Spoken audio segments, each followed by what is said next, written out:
Cette semaine, le président Poutine accueillera plus de 20 chefs d'État au sommet des BRICS des économies émergentes à Kazan.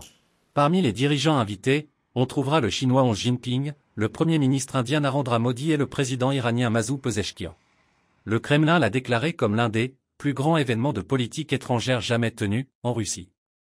Об этом казанском мероприятии, то, на мой взгляд, это может быть превратиться в самое масштабное внешнеполитическое мероприятие, которое когда-либо проводилось в нашей стране.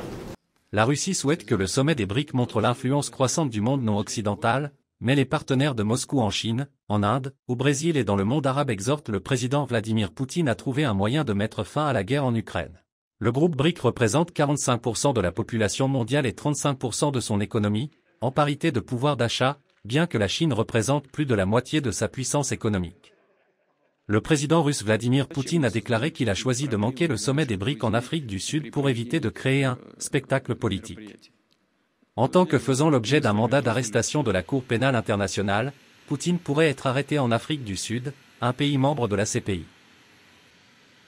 Мы, во-первых, заинтересованы в том, чтобы БРИКС прошел нормально, слаженно и с результатами. Двадцатка прошла на нужном уровне. Все это так и состоялось, и нас это вполне устраивает. Ну и, наконец, третье, все-таки и дома дел достаточно. Poutine, que l'Occident considère comme un criminel de guerre, a déclaré aux journalistes des pays du BRIC que les BRIC ne s'opposent à personne et que le changement des moteurs de la croissance mondiale était tout simplement un fait. Poutine, qui a ordonné l'entrée de troupes en Ukraine en 2022 après 8 ans de combat dans l'est de l'Ukraine, a été assailli de questions par les journalistes des BRIC sur les perspectives d'un cessez-le-feu en Ukraine.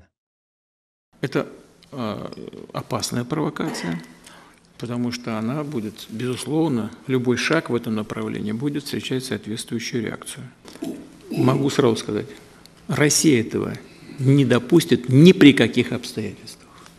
À Kazan, la tâche de Vladimir Poutine sera de passer outre les divergences et de peindre une image d'unité montrant que son pays est loin d'être isolé. Rapport du bureau, News6.